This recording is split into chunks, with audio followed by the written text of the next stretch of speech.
Welcome everyone. Thanks very much, Ed and Lisa, for having me along to this session. Today, I'm going to be talking about Kanban throughout a company, or just trying to use Kanban more broadly through an organization. And I've been doing a few general talks about Kanban, and I thought I'd change it up a bit. So rather than just doing a sort of generic spiel about what Kanban is and how it works, I created a bit of a fictitious story. And I'm going to take you through this story of Kanban through this fictitious organization. Now, you'll probably find some similarities in your organizations. I hope you do. And hopefully you'll get something out of this about how you can apply Kanban in your different contexts. It's not just useful for technology, as you know, and most of you have been along to some of my meetups and things before and seen some of my talks. You can apply Kanban to knowledge work more generally for managing knowledge work. So this talk's really about how you can apply those to different forms of knowledge work throughout the company and achieve different results. So I've been around for a little while now, and I'm an accredited Kanban trainer and consultant, and there's a little QR code there if you want to connect with me on LinkedIn if you haven't already. So do check that out. So this is going to be, for those who have been on my training sessions, you'll probably recognize what we're going to do first is a bit of a stormy weather scenario. And then what we're going to do is, we'll implement some Kanban, and then, we've just got sunny green fields and things like that. So there's going to be sort of two parts to this. The first part, is sort of where the company starts from. As you'll know from some of my introductory Kanban courses, you start from where you are, and then you start to implement some of the Kanban goodness to improve, your flow all the way through your organization. So, my fictitious company, I called it fictitious. So they provide sort of portal and mobile applications to manage electronics and engineering equipment. And they started here in Australia about 10 years ago, have fairly, close ties with Asia and the manufacturing areas there, but they've also expanded into the US and Europe. Now, the company's revenue comes from a couple of sources. The first source is they can make custom-made apps, portals and mobile apps and things like that for those equipment manufacturers. But they also get a fair decent revenue stream from data monetization. So they have some standard apps that they can give to the manufacturers, and the price of that is that fictitious maintain a set of data behind that, which they then monetize and use to help others in the industry. So where they are right now is, they've been going for a little while now, but the leaders are looking to scale up more operations. And I hear this quite a bit out there, where you get sort of startups moving into a bit of a scale up kind of mode. So hopefully this gives you a bit of context in this story as to where this company is in its life cycle. That's not to say that you can't apply these same principles to other companies, larger organizations, but that's just the story that I've chosen today. Okay, so their customers, as I mentioned, they're equipment manufacturers based in the EU, US and Asia, and of course Australia. They use our base products, and they ask for the custom apps and projects as well. So sometimes, equipment manufacturer might want a particular mobile app for the management of their particular pieces of engineering equipment, and they can commission this company to create such a mobile app for them. And sometimes the data is then monetized by the company. Other times they let the manufacturer manage and own all of the data as well. So it just depends on the particular agreements between the groups. So a little bit more about the company.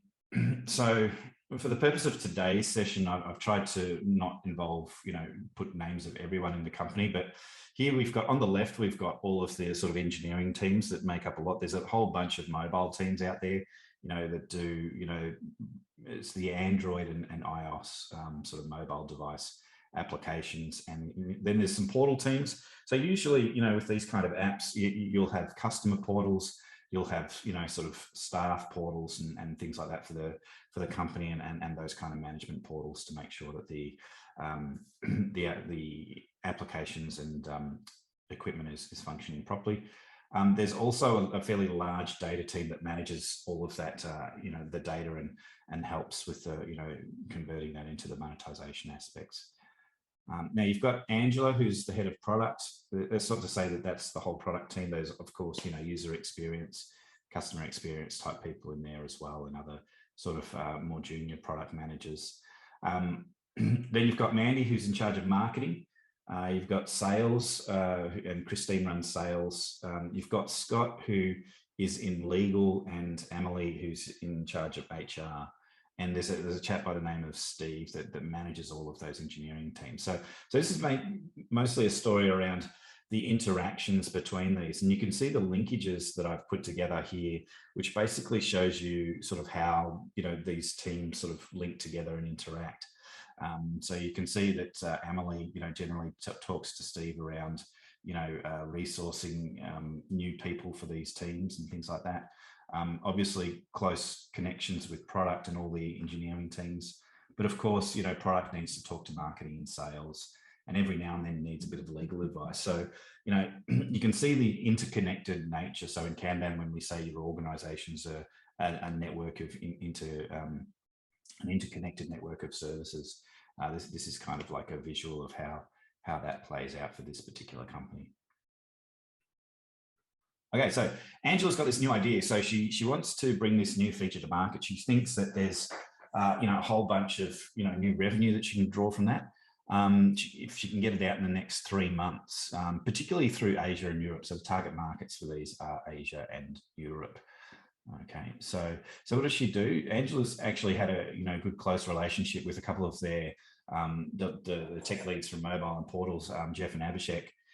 And so she talks to these two guys, and she's used to working with these two because they always get the job done. So they're reliable to her, and she has a good relationship with these two. And so she has a bit of a chat, and they say, "Hey, this is a really cool feature. I reckon we should get cracking on this next week. That sounds like a really good idea." So Mandy's really happy that she can start to get on with some new stuff. She's also quite happy that the techies are quite pumped by the new idea, that they see the potential value in this one, and that they're going to get it started. Now, what happens is, a couple of weeks in, Abhishek let slip in their team lead meeting that they're working on this, which is news to Steve, the engineering manager. If Steve didn't actually know what was going on until Abhishek accidentally mentioned this in a team meeting. So they have a bit of a chat and figure out what's going, and get it. Steve gets a bit of a lowdown on what it is, then goes and has a chat with Angela. So he's a little bit concerned because he hasn't actually heard about this thing, and his teams are off working on it. So it's not that he wants to exert a whole lot of control, but as a manager of that group, he wants to make sure that they're working effectively and efficiently. So sort of he needs to understand what they're working on. So he gets the lowdown from Angela about what this new feature is all about, and he reluctantly says, "Okay, yes, okay, I can see the value in that. We'll get cranking with the feature," and reassures Angela that they'll continue with it. But in the background, he realizes that he's got a bunch of other work on that he's already committed to in terms of other features. So it's looking to how is he going to make sure that they can sort of do all of the other things that they've promised as well. So he starts to look for a few new full-time engineers to help out with this kind of work. And he does have approval to get those new engineers. And so he goes and talks to Emily from HR. So this is Emily, and she's the head of HR, and they go to look for these new engineers, but the problem that they have with HR in this recruiting process is that, you know, the process actually takes quite a long time. And when they get a new engineer, you know, through the interviews, then it takes several days, maybe even a week before they can get the offer out to someone after they've got through the recruitment process. And that meant that, you know, whenever they get the offer out, that person's quite often already moved on. You can see the market's really fairly hot right now. So it doesn't take very long before someone actually moves on and accepts another offer. So you've really got to be quick with the offer. That meant that Emily has to restart the search, and it takes over 8 weeks just to get someone, you know, signed up. They've still got to give their notice period. So it's going to take it's taken about 3 months to actually get these new employees on deck, which is quite slow and really frustrating. Now, if I go back to the sort of network diagram, you can see this relationship between HR and the engineering teams. But when you look at that also can have flow-on effects through to product and even through to sales. So if you look at how these things are interconnected, you know, if they can't resource things up properly, this team is not going to be as productive. It's going to slow down the product development, which is also going to slow down the sales cycle for it. So, you know, not having people when they need it meant that, you know, the sales cycle and the release of that feature will actually slow down quite a lot. And Christine from sales has been forgotten. Unfortunately, while everyone's focusing on this new feature, the other feature that they had promised Christine still hasn't arrived. So what's actually happened is a lot of the engineers have switched to this new feature that Angela wants them to work on, and they haven't actually progressed quickly enough on the existing feature that they had in play that Christine's waiting on. Now, she's actually got some prospective sales that won't close without that feature. And so she's been waiting for quite a while, and she's getting a little bit frustrated that, you know, she wasn't kept part of the loop around, you know, the decisions that's going on here. So she calls a meeting with Angela and Steve to figure out when they'll get their feature. So because the teams have switched to that new feature, it's going to take at least 4 months to get out the one that Christine wants. She's a bit concerned about that because, you know, maybe those folks that she's lined up for the sales, new sales, will not be around in 4 months. They might bail out. So she's going to have to do some pretty fancy talking to see if she can hold on to those customers. And then, so we're getting close to now having the feature ready, and Angela thinks, you know, I probably should run it by Scott, the in-house lawyer, as to how this is going to work. Now, in their industry, there's a lot of concern around product liability, data protection, those kinds of things are things that come up quite a lot. So she just wants to run it by Scott to make sure there's not going to be any issues. And poor Scott, the in-house lawyer, you know, he's absolutely smashed at the moment. You know, he's got so many requests from throughout the organization. You know, he won't even be able to get to take a look at it until next week.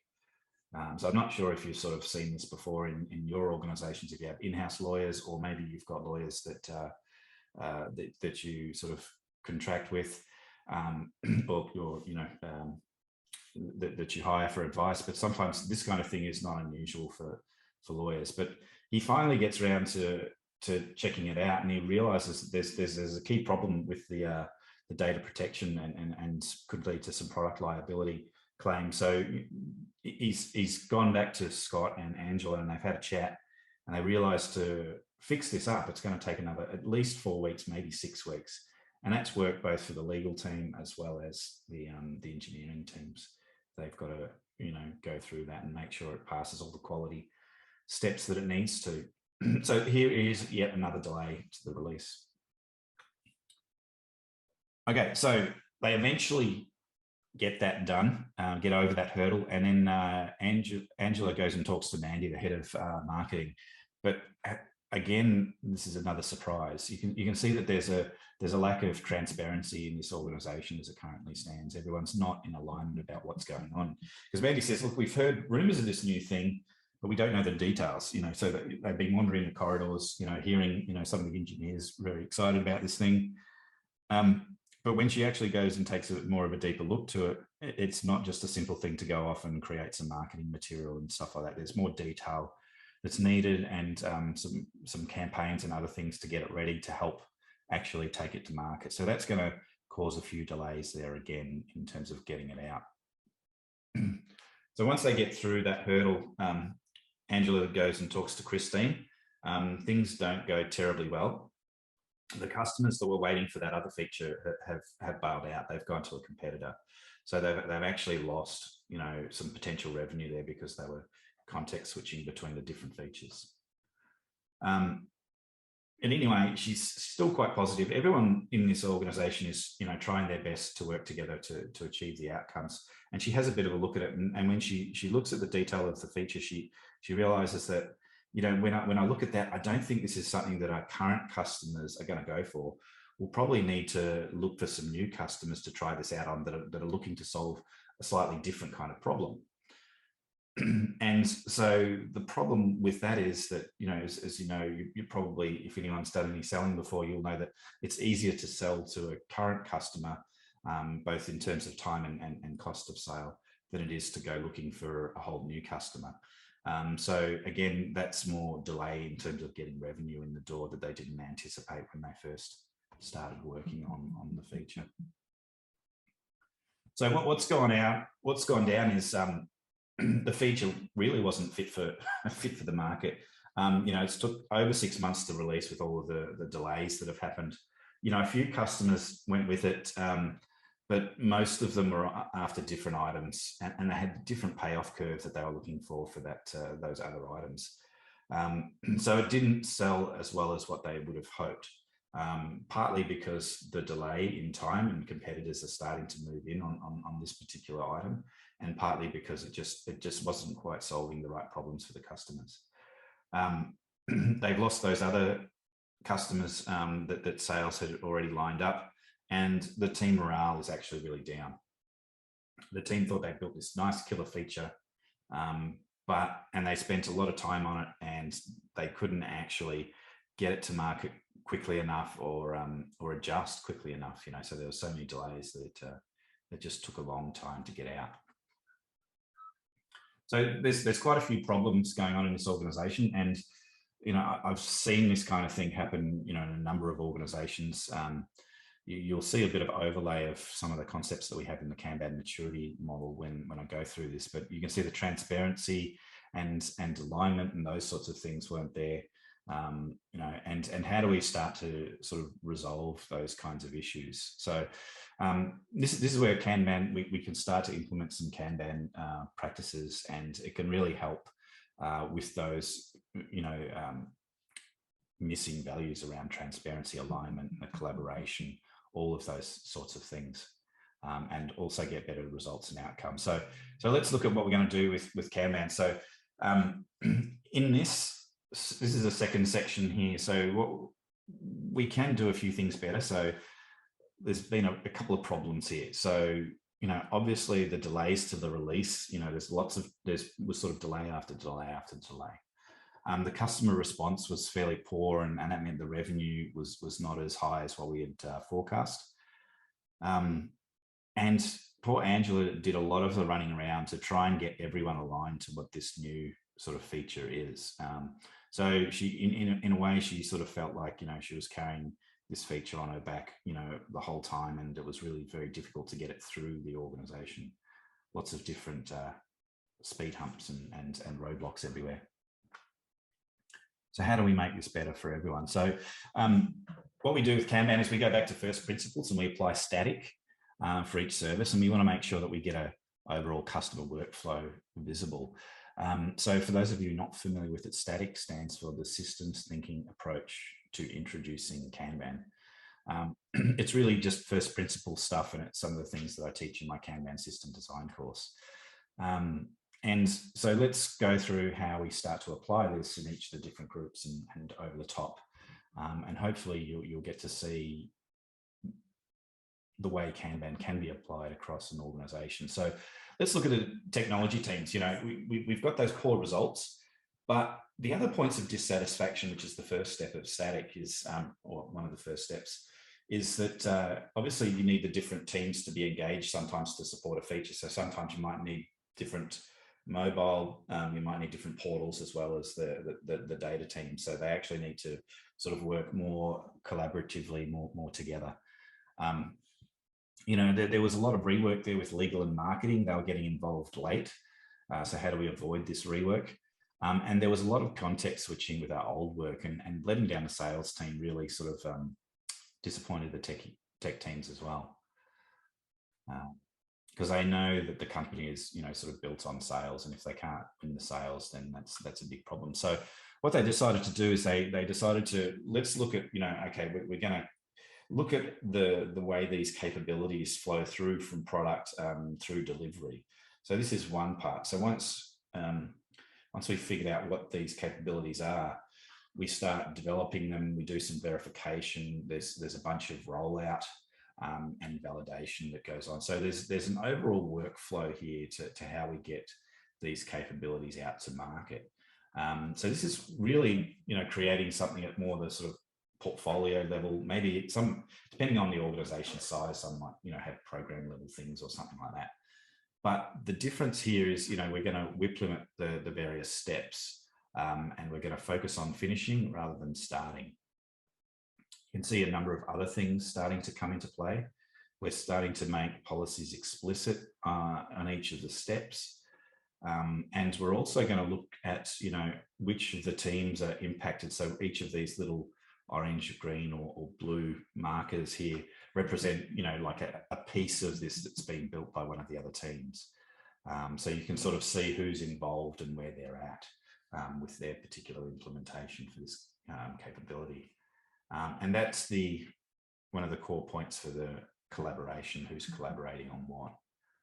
And then each team as well can have their own view of, you know, their breakdown. So each one of these breaks down into something at the team level.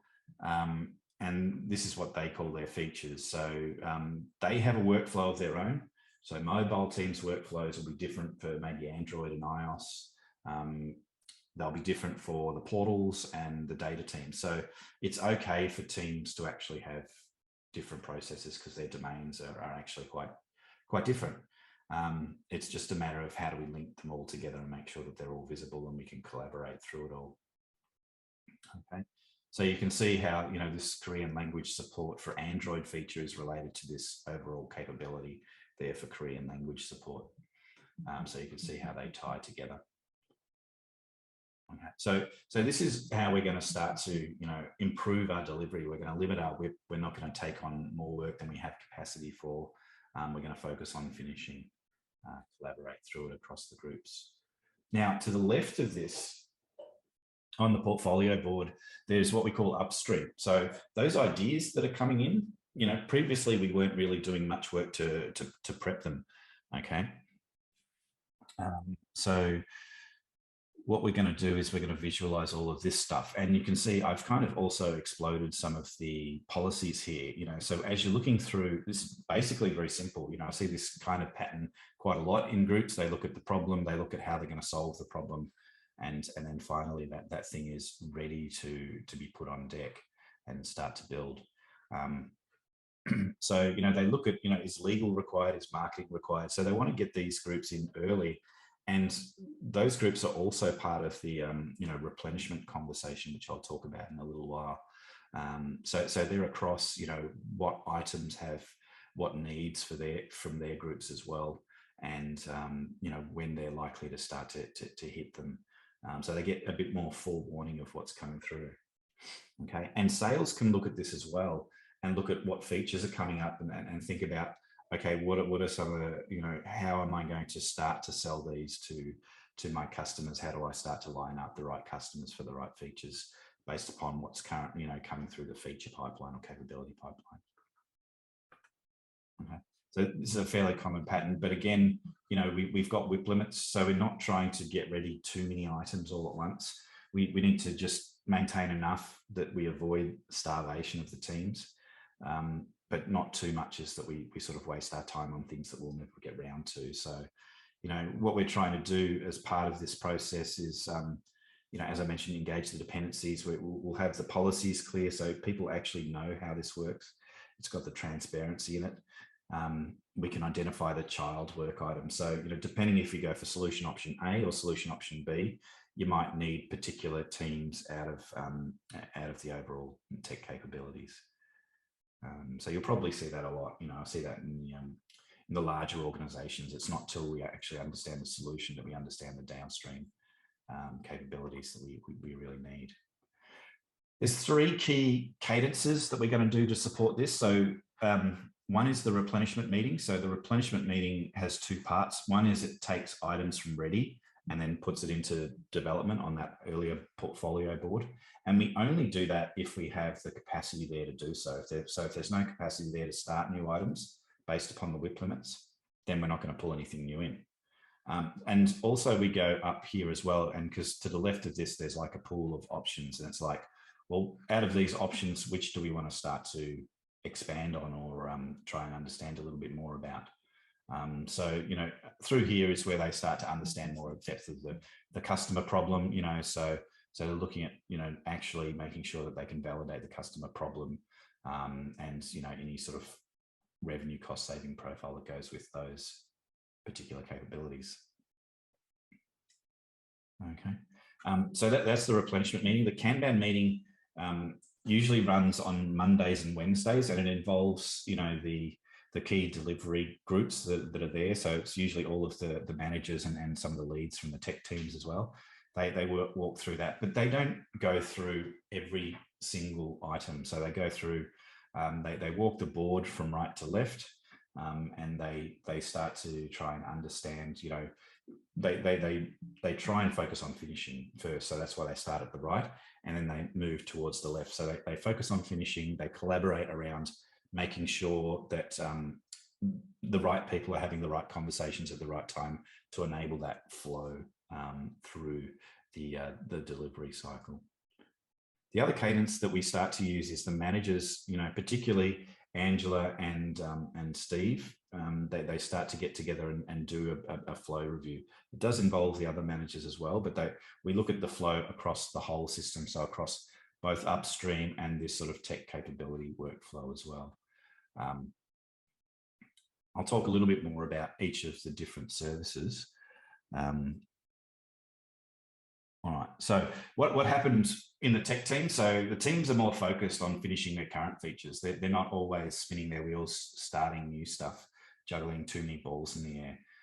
The collaboration has actually improved between the teams. They're not as, you know, isolated in themselves. They actually are now reaching out to each other more to understand, you know, how they can overall flow that capability rather than just locally optimize their own part of the problem.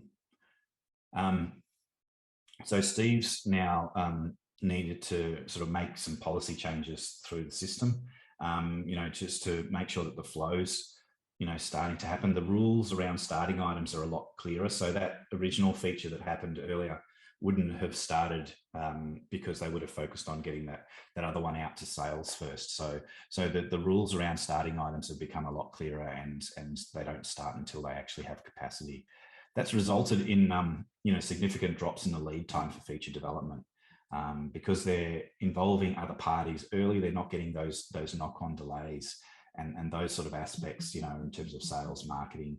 Those other aspects are coming in a lot earlier, and legal, so that we can actually make sure that those things get built into the feature once rather than tacked on afterwards. So that's the tech area. So HR.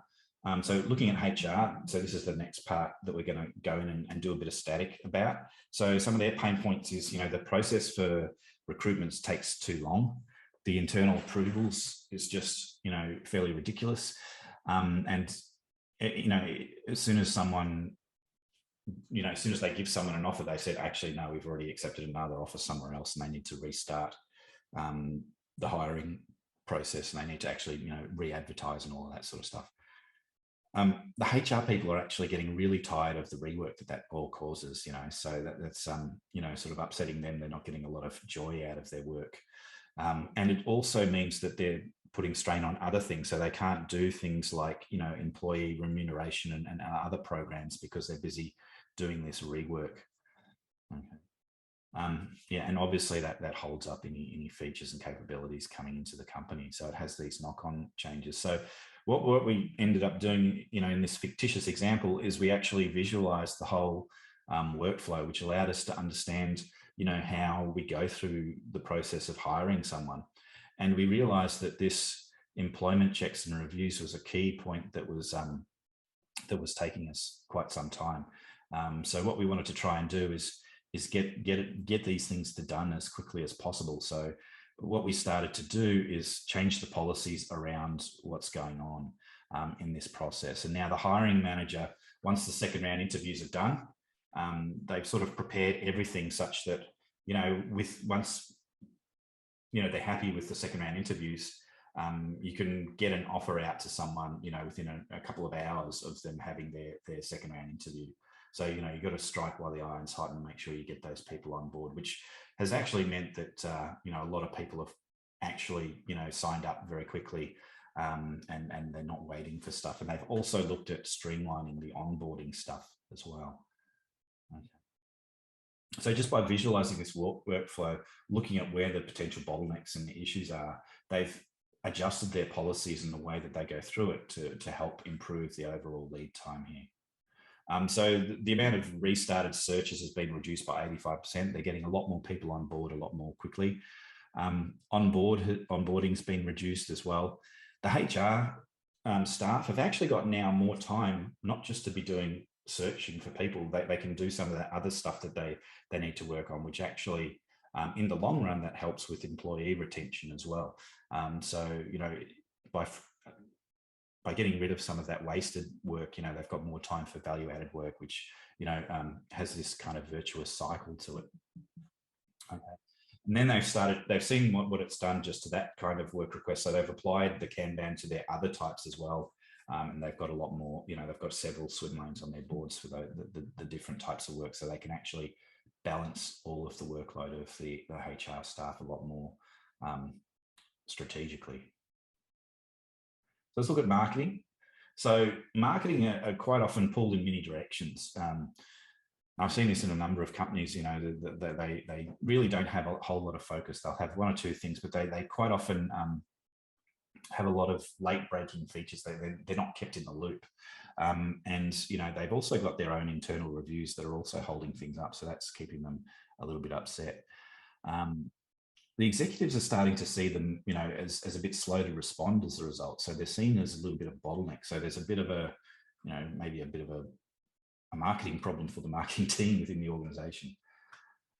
So what they've done is that they've come up with two new workflows. Is that they realize that they've got some campaign and capability support here. So the capabilities have got the little green light bulb on them, and the campaigns have got the purple symbol on them. So they can see all of those together. And they also get little small requests like blog posts, LinkedIn updates, all of that sort of stuff. It's just the daily sort of, activities that marketing do. So they've put that all together so they can see overall how much work is going on. Again, applied WIP limits and those kinds of things. They can see other aspects to these tasks as well.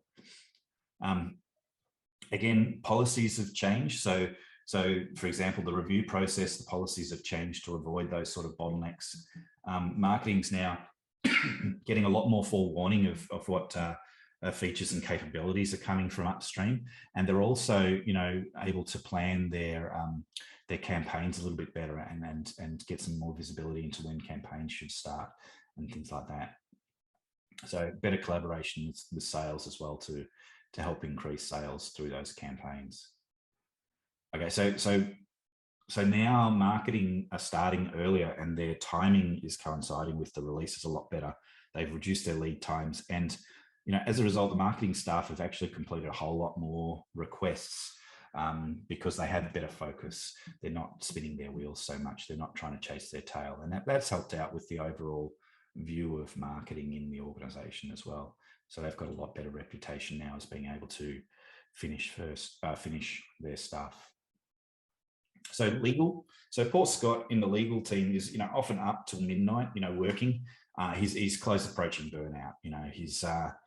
He's always getting requests that are kind of late, and they always seem like, urgent sort of things. So he's working long and hard, and he's also got to coordinate with folks in different jurisdictions. So he'll engage lawyers from, Asia and Europe and the US as well. So that there's a lot of that kind of stuff that he needs to do to make sure that, things are going well. But he's really concerned that his quality of work is degrading, and he's missing stuff. So, lawyers take a lot of personal pride in being great at their work, but this sort of thing makes them really feel quite down about the quality of their work. So what legal has done is they've also, similar to marketing, they've put up their general sort of feature support workflow, and they've got small requests as well. So you can sort of see them looking at that. And the key thing with the legal aspects is, Scott's now triaging stuff early. So sort of like an emergency department, you triage and make sure that you get visibility of those as early as possible, and you focus on the important ones first. And that's how he's getting through a lot of stuff, because sometimes some of the stuff that comes through isn't as urgent as what it first seemed. So what he's doing is he's deferring a lot of that non-urgent stuff and taking on the really important stuff that he needs to do. And that's helped him quite a lot. And he's limiting the whip as well. And so that's had an upstream impact as well. And everyone has actually been a lot more organized to make sure that they bring the work and put it on Scott's board early, and they can get a better view on this as well. So Scott now finishes work at a reasonable hour, and he's not really rushing so much. The lead time has reduced by 35% because he's not context switching between all of these urgent requests all the time. He can actually focus on getting something done, because when you got your head deep into a legal matter and you get sidetracked by other things, you probably know in knowledge work, it can take you 15-20 minutes to get your head back to where it was before it was, with the disruption. So he's feeling a lot better about his work as well. And he's now starting to think about standardized responses to avoid some of that, maybe some automation to avoid some of the repetitive work. So what happens as a result of all this? The product manager, Angela, so all of these changes have been made. So Angela brings to the Upstream board a new feature option. And this is actually going to work a little bit differently. So Upstream, what's going to happen is they're going to do a lot more to validate the problem upstream. They're going to be transparent and involve those other teams, quite a lot earlier, so that they can get a bit more forewarning about what's going on. So this is all comes through because of the visualization, and the cadences are there to start to support that stuff and identify all the dependent teams, so that when it does get pulled into delivery, then it can get, get through without being blocked all the time and waiting for other teams to start. Okay, so when we go into delivery, significant changes are, we're not going to pull it in until the involved teams actually have capacity to start. So we need to be able to see a path towards getting it finished when we choose to pull it in. The collaboration has much improved because of the Kanban meeting across the different teams. They're looking at how they collaborate more at that, core capability level rather than just their item level, So that's actually helping flow quite a lot. And I think the teams are a lot more energized by the results and the outcomes that it's getting. It's not just about creating their bit, it's about getting that overall outcome and alignment to that. And the other part is that they're now starting to do more deeper validation of an idea and linking that back to the upstream again. So if there's a change or something that needs to come through, that can happen more rapidly, or they can see different potential options as a result of validating that they've actually delivered the right thing once they put that out to market. So some of the outcomes that came out of this was, the teams weren't overwhelmed with the work. The defects that were in the validation stage have actually dropped by about 25%. People like Angela and Steve and the others are spending a whole lot less time coordinating activities. The process is fairly transparent. People are aligned to it. And, so people understand what the system of work actually is. It's less dependent upon personal relationships and more dependent upon actually the defined process that they have.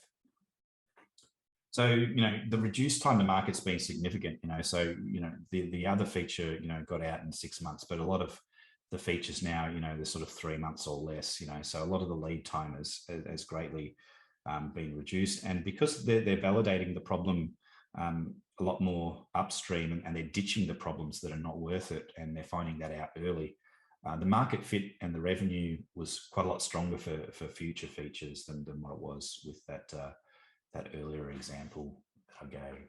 So those are some of the outcomes that you can get with applying Kanban across the organization, reduced time to market, improved productivity by people, but also they're less overburdened, that they're actually keeping up with the pace. And stronger customer outcomes in terms of better market fit. You're actually solving real customer problems, greater collaboration across the organization. So thanks everyone for listening. I hope you got something out of this. We do have there's some more information that you can have here, and if you want to learn more, there's this. But I think Ed, do we want to go to some questions now? Were there some questions in the chat that we wanted to go through? There are indeed some questions, and I've taken note of them, so we could start off with those, but keep them coming in the chat as well, because we do have a good 10 minutes for this before people have to run off. So I'll start off with, we've got a few from Martin. I'll start off with the one he asked first. What is the trigger for using Kanban? I mean, who thinks this is the answer and why? Yeah, okay. I think that is quite often it might be a case of something happened like we heard in the first instance of the story, and it's a case of we experience all this pain, and people think there must be a better way of doing this. We've experienced the pain points of delays. We've experienced things like Paul Scott in legal is well overburdened and burning out. So these are kind of, I guess, triggers to say Kanban can potentially help you in your situation. Okay, so it's usually as a response to pain people are feeling. If people aren't feeling any pain at all, then keep doing what you're doing. Great. Okay. So the next one was Adam. Where does the single source of truth live? Meaning, how do you stop the portfolio simply being a repeat of the team level where the work is being done? And so there's that one. Yeah, and it's different level of abstraction, because sometimes at the team level, things are focused more on the tasks and the detail. But when you get to the portfolio, you really want to start to link it more to outcomes, customer outcomes, those kinds of things. So it's kind of at a different level of abstraction is the key. So when you're looking at the team level, often it's the tasks that are being done to enable some sort of output, or but those link more highly in the higher level boards to sort of more direct customer outcomes. So what we're trying to do is lift people above just doing individual teams and their tasks to seeing how that impacts the customer and the outcomes to your business. Ed, Damon here. Go on. Hi, Dan. I've seen flight levels used with Kanban to address that exact need. I'm by no means an expert on flight levels. It's something that I've been sort of curious in and looked at, but briefly. But they've started implementing it where I am now, and it's appearing to be really quite effective, and it helps with that distinction, so you avoid that repetition and duplication. Yeah, and you can probably see a couple of the flight levels that were in my thing here. Is, you've got some boards and that's what they call tactical, and the sort of portfolio board was more the coordination board. So it's about coordination between the different services. I'll try and find something that I can share. I think it was Adam that asked the question. I'll see if I can find something for everybody, but I'll make sure I get something for Adam as well. Yeah, Klaus Leopold, who's come up with the flight levels, has got some really good books as well. So do check it out.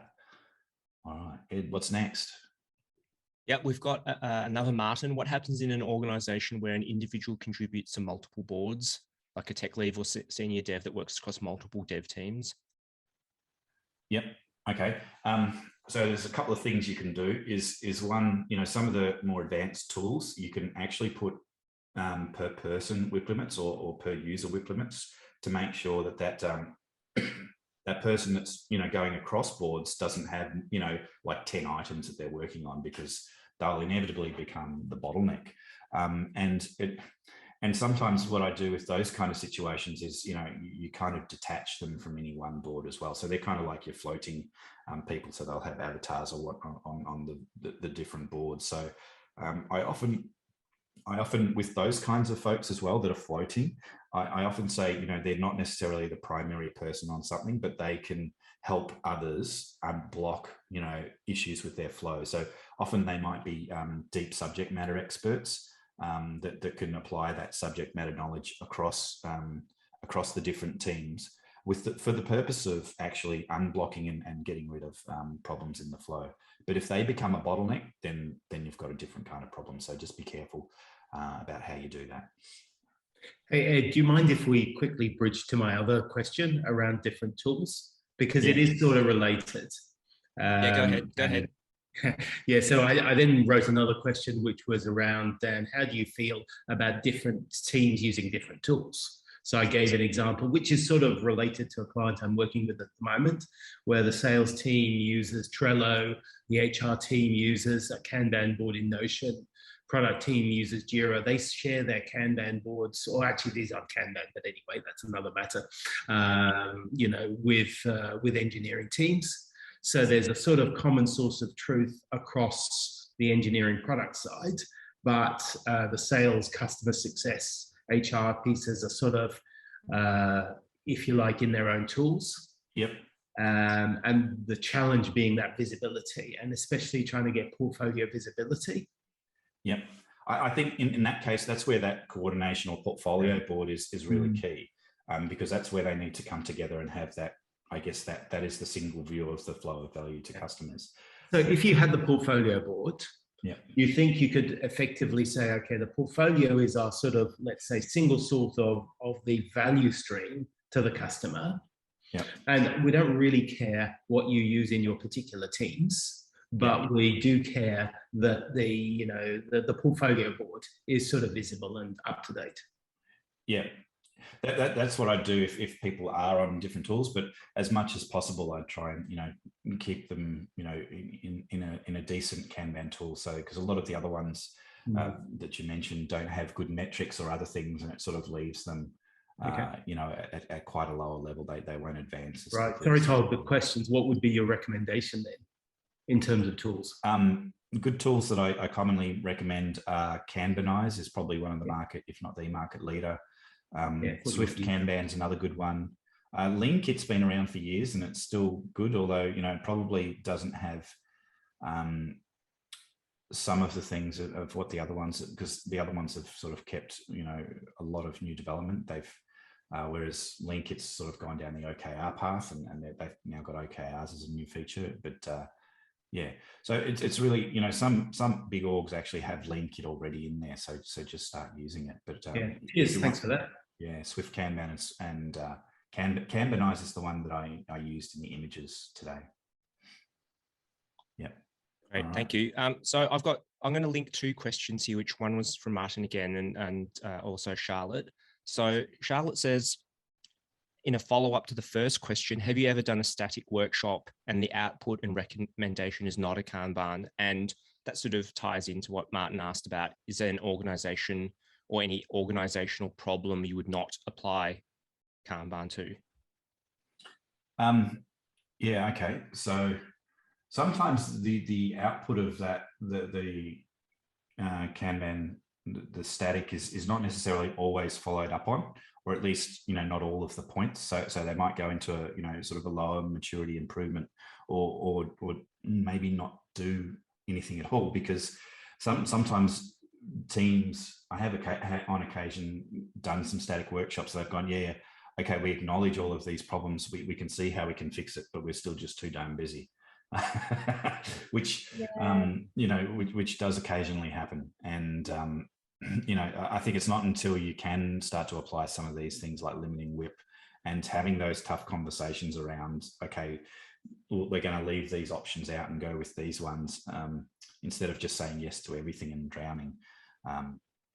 It's not until you can have those tough conversations, and Kanban starts to enable that a lot more when you've got the board and the cadences there. So And sorry, what was the second part of the question, Ed? Can I maybe jump a little bit context around the reason why I asked these questions? And so then the reason why I asked is because I found a lot of value for just doing the static workshop with the team, even without a solution as a Kanban with the team. And sometimes, a lot of time, the team will come to me.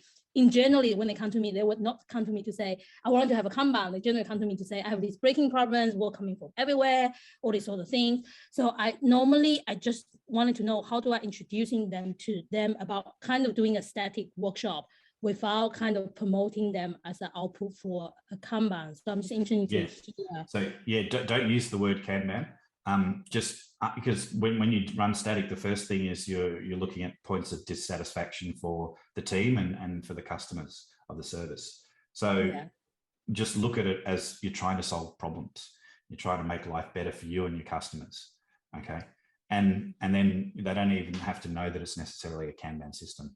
And sometimes you can go with what we call a proto Kanban system or a less mature Kanban system, just to get people started and to give them a deeper language to understand their problems and how they can solve it. So it might be a case of you need to do it in a few steps. If people are not willing to go that extra part. Does that answer your question, Charlotte? Yeah, no, that's that. Thank you for doing that, because I just wanted to know, like, how would you sell it? Because I don't want to sell people as Kanban, especially for some marketing teams and product. The first time when they're hearing about it, if you sell them to say, we want to do a workshop to help me to have a Kanban, they probably would say no, but I can certainly see them get the value out of the whole exercise, like to the work that. Okay, thanks, Charlotte. No, thank you. Ed, do we have more questions? Not as such. That's probably wraps it up. Martin's was slightly, it was similar to what Charlotte was saying. Is there any organization or organizational issues that that you would not apply Kanban to? But it's possibly similar to what you said to Charlotte. Yeah. If you don't have those problems, then just keep doing what you're doing. Yeah.